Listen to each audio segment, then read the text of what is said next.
Hello my dear friends, कैसे आप सब। आज करेंगे question number 9.10 class 11th NCERT.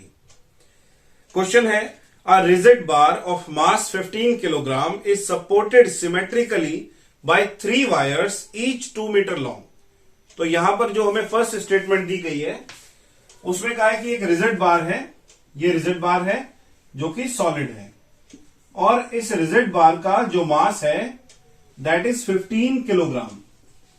Mass of the rigid bar is 15 kilogram and this rigid bar is balanced or tied by the 3 symmetrical wires, first wire, second wire and third wire.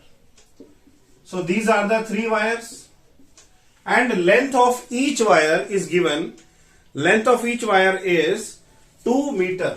So L is 2 meter and mass is 15 kilogram.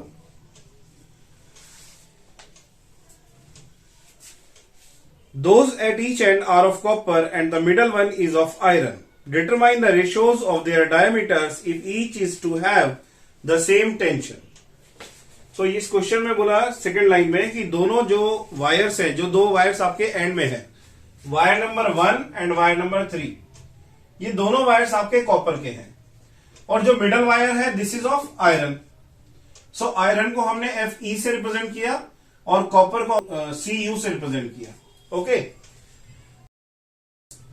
ये जो rigid bar है इसको 3 symmetrical wire से हमने क्या किया, hang किया। अब हमें फाइंड करनी है ratio of diameters.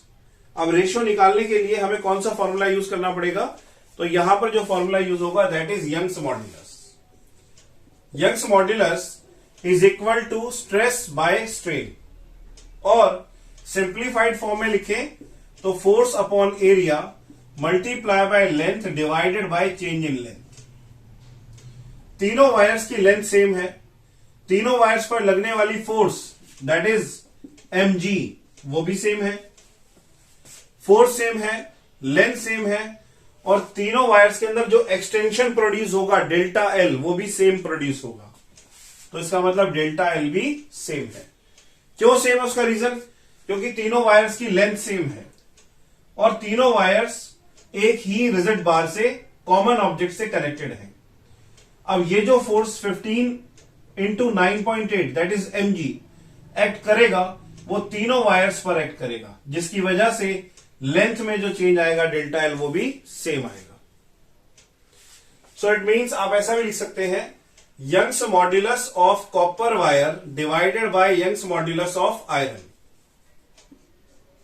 Okay, so Young's modulus of copper is force divided by area of cross section of copper wire multiply by length of copper wire change in length of copper wire divided by for iron force on iron area of cross section of iron length of iron change in length of iron।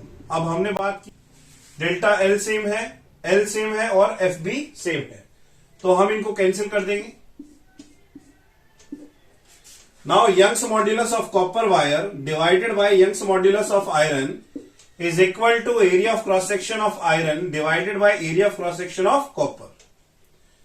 और किसी भी wire का area of cross section का formula क्या है, पाई r square, या फिर आप डायमीटर के टर्म में भी लिख सकते हो।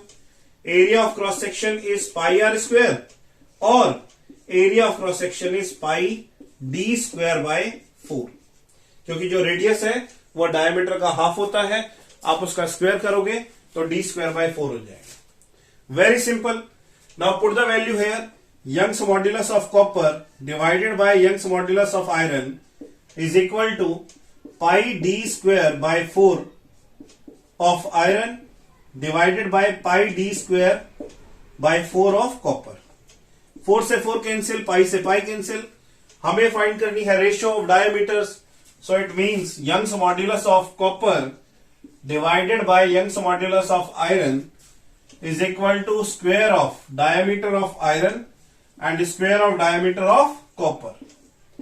अब इस स्क्वायर को हम अगर दूसरे साइड शिफ्ट करेंगे तो वो बन जाएगा square root. Now diameter of iron divided by diameter of copper is equal to square root of Young's modulus of copper, Young's modulus of iron. Now just put the value and solve it to get the answer. Young's modulus of copper की value हम NCERT book से लेंगे, that is 1.1 into 10 to the power 11 pascal.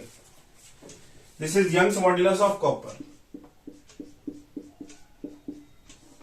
Young's modulus of iron is 1.9 into 10 to the power 11. 10 की power 11 से 10 की power 11 cancel हो गया. अब ये आपके ऊपर डिपेंड करता है कि आप ratio copper to the iron find कर रहे हैं या iron to the copper find कर रहे हैं. अभी क्वेश्चन में पहले कॉपर बोला गया है फिर आयरन बोला गया है, तो इसका हम रेसिप्रोकल कर देंगे and we get diameter of copper divided by diameter of iron is equal to under root 1.9 divided by 1.1. अगर हम ये डेसिमल से डेसिमल रिमूव करते हैं we get the answer 19 by 11.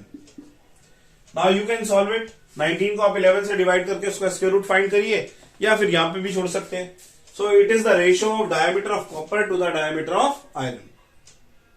Okay, continuously हम जो है चैप्टर नंबर 9 के एनसीईआरटी के न्यूमेरिकल्स को अपलोड कर रहे हैं. ये न्यूमेरिकल नंबर 9.10 है. इसके बाद जो वीडियो आएगी उसमें नेक्स्ट न्यूमेरिकल आएगा 9.11 और 9.11 एग्जाम पॉइंट ऑफ व्यू से बहुत ही इंपॉर्टेंट न्यूमेरिकल है. I hope you will not miss it. Okay, and subscribe the channel, share with your friends to understand the next numericals. So फिर मिलेंगे exercise question 9.11 में. जय हिंद, जय भारत. #Physics now.